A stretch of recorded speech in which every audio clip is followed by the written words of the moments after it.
Halo, selamat siang. Kita mulai aja pertemuan kali ini dengan apa namanya?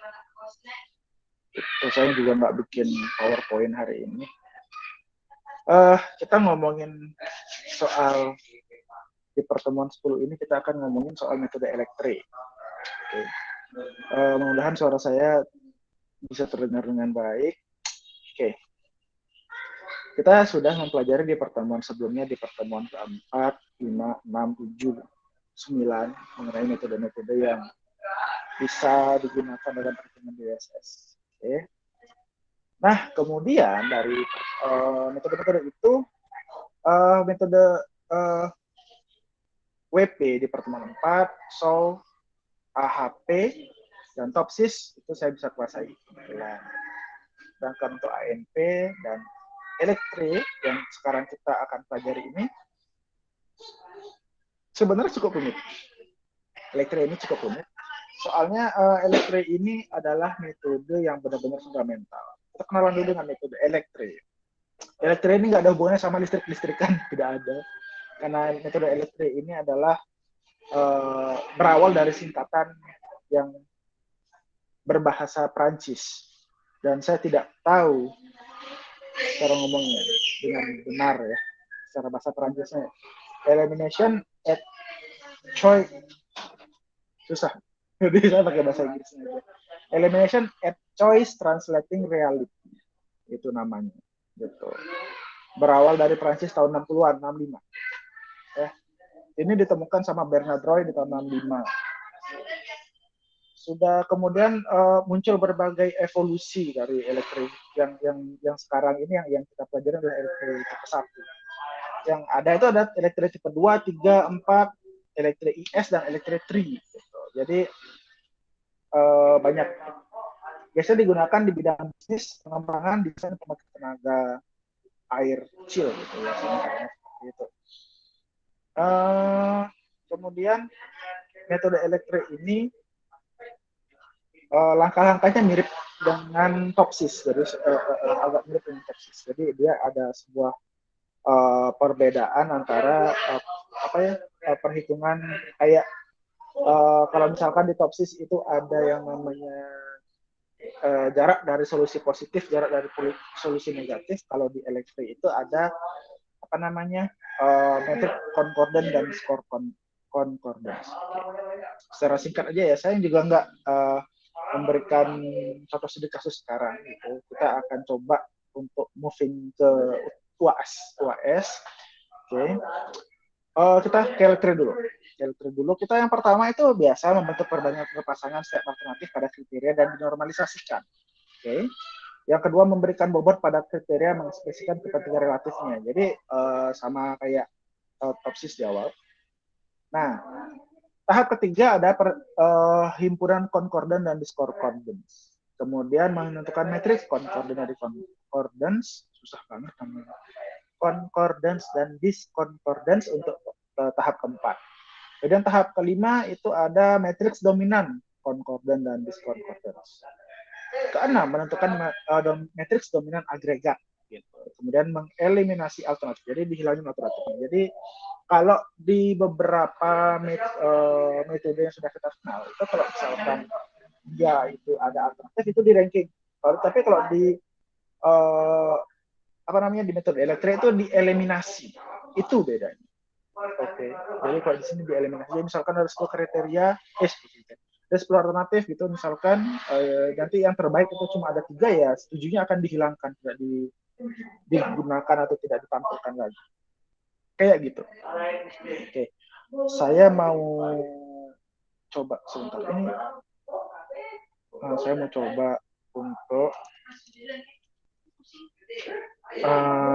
menunggu. Saya mau buka SEM.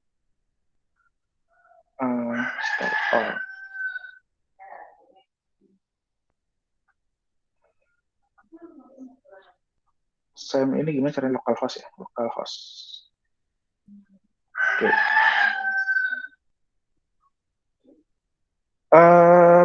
Mana sini? Nah, Ini yang perlu jadi concern. Saya stop dulu masalah elektrik karena satu, metodenya susah.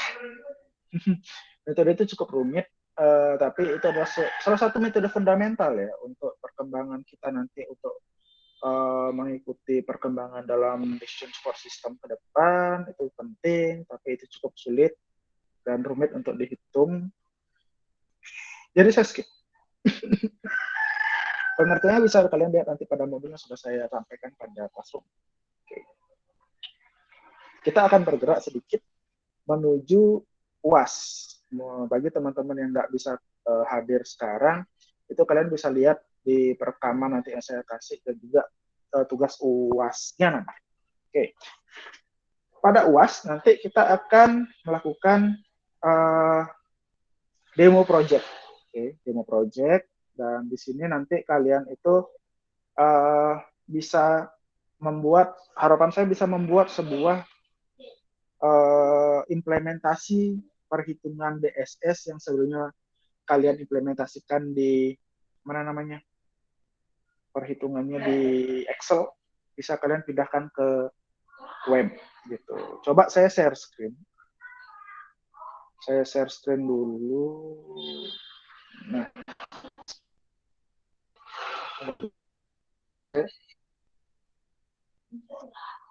ini adalah screen tampilan dari sistem pendukung keputusan, decision support system yang saya kembangkan, dan ada beberapa metode yang ada di sini. Gitu.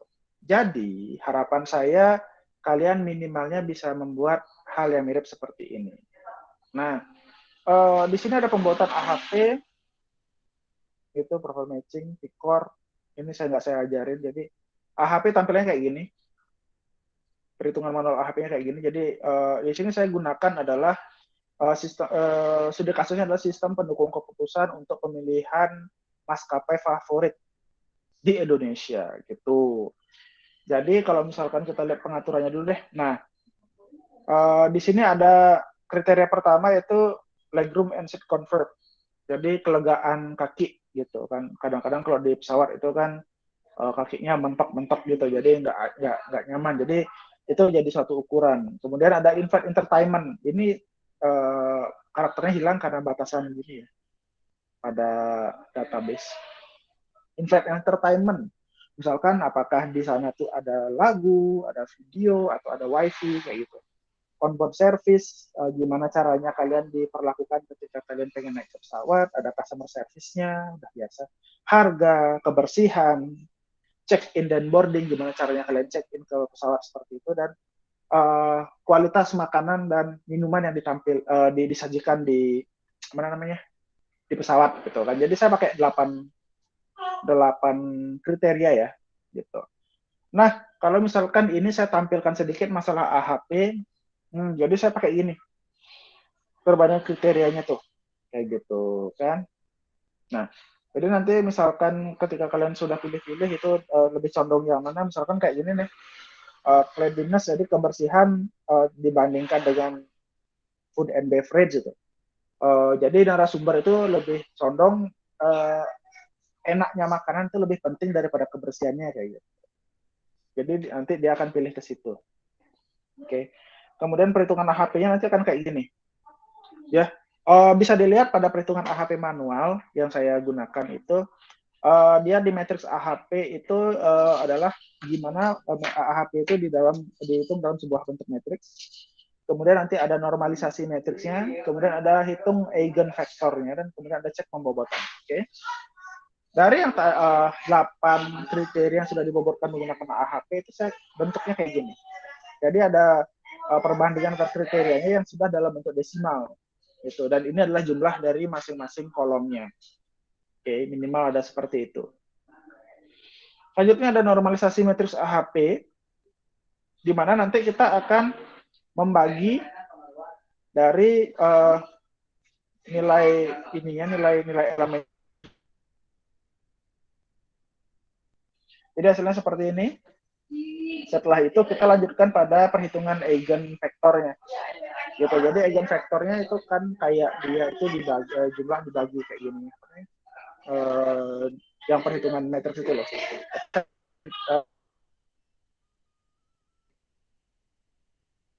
adalah eigenvektornya. Nah, setelah mendapatkan eigenvektor, kita principal eigenvalue kita cek, itu kan yang pakai ini di bagian sebelumnya. Kemudian ada nilai kriterianya jumlah 8, random indexnya 1441 kan sesuai dengan alun salamata RW value. Konsistensi index, konsistensi rasio, akhirnya kita dapat perhitungan checkernya adalah true. Jadi ketika nilai true, nilai kriteria ini akan kita gunakan sebagai pembobotan nanti.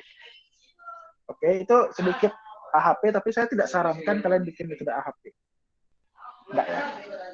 Kita lanjut di sini aja. Saya punya show, WP, dan itu saja sementara yang bisa saya share. Topsis saya belum bikin.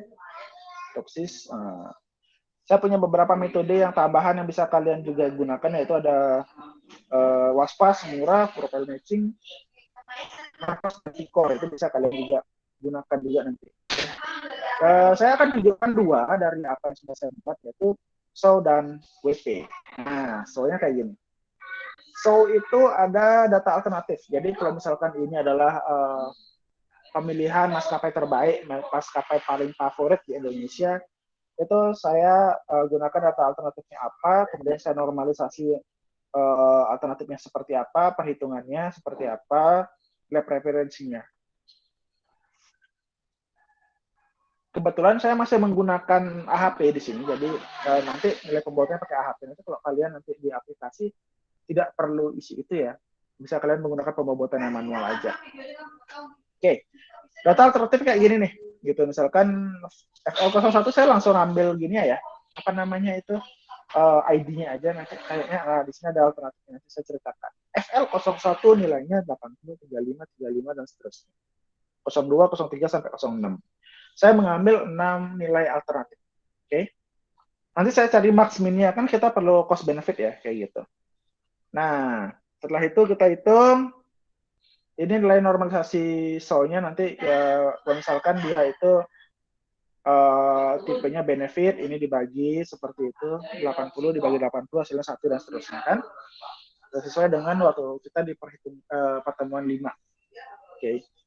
Kemudian kita akan kalikan lagi ini hasilnya dari normalisasi show ini, setiap elemennya dengan bobot kriteria dari AHP-nya gitu. Kalau saya sih pakai AHP, kalau kalian nggak pakai AHP juga nggak masalah gitu. Sudah seperti ini, kemudian nilai preferensi AHP show itu kan adalah jumlah dari ini, ya udah hasilnya seperti ini, dan ini diurutkan bisa diurutkan berdasarkan yang mana gitu. Misalkan pakai nama. Tapi biasanya kalau untuk mencari seperti ini kan saya gunakan yang ini, sort by nilai preferensi. Jadi kita tahu FL03 itu Garuda Indonesia itu memiliki nilai preferensi tertinggi. Gitu. Kemudian disusul Batik Air, Citylink, AirAsia, NMR, dan Lion Air terakhir. Gitu. Oke. Itu untuk show. Kemudian untuk WP itu mirip banget data alternatif ditampilkan dengan sama, data normalisasi WP yang digunakan dengan sama. Kalau misalkan saya di sini adalah langsung memangkatkan dengan ininya, mempangkatkan dia dengan nilai normalisasi alternatifnya dengan bobot kriteria. Jadi hasilnya sudah langsung dipangkatkan, kemudian didapat nilai S-nya, kemudian nilai S-nya dibagi dengan jumlah sumnya gitu. Dari 215 dikurangi 119 jadi dapat nilai seperti ini. Ketika kita sort berdasarkan apa namanya nilai preferensi, tetap Garuda Indonesia, Batik, Citylink, AirAsia, NMR, Lion Air. Ya, oke.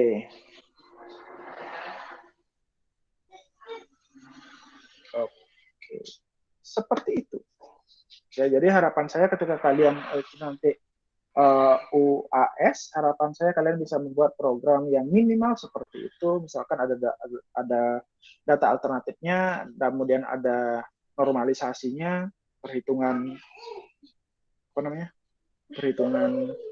bobot normalisasi alternatif terbobot, dan nilai preferensi. Itu sudah cukup. Gitu. Harapan saya kalian bisa membuat seperti itu, basicnya. Silahkan ketika kalian bisa menantang diri kalian lebih jauh lagi, itu kalian bisa untuk meningkatkan diri lebih lanjut lagi. Oke. masih sepi mungkin juga saya tidak menginformasikan lebih dulu gitu. Juga akan saya informasikan juga untuk pertemuan nanti di hari Rebo, mudah-mudahan tidak ada halangan lagi. Semoga tidak ada masalah. Kita akan ketemu lagi di tanggal 8. Kita akan sedikit bahas lagi mengenai elektrik dan juga pamungkasnya adalah metode apa namanya? Prometheus. Ya, jadi itu dua metode yang susah dan kebetulan saya tidak kuasai. Jadi kita belajar bersama ya nanti ya, gitu. Oke, untuk yang teman-teman yang nggak bisa hadir, saya yang mohon maaf karena saya memberikan jadwal agak mendadak. Gitu. Mungkin ada beberapa teman-teman yang memiliki jadwal yang berhalangan, nggak masalah.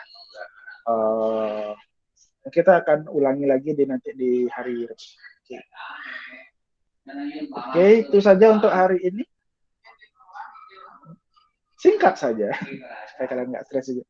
Oke, ada permasalahan? Ada yang ingin ditanyakan? Sepertinya tidak. Oke. Itu saja pertemuan kalau hari ini. Terima kasih sudah join di kelas ini. Terima kasih. Selamat siang. Saya silakan untuk live. Terima kasih. Terima kasih. Terima kasih, Pak. Terima kasih, Pak. Terima kasih, Pak. Terima kasih.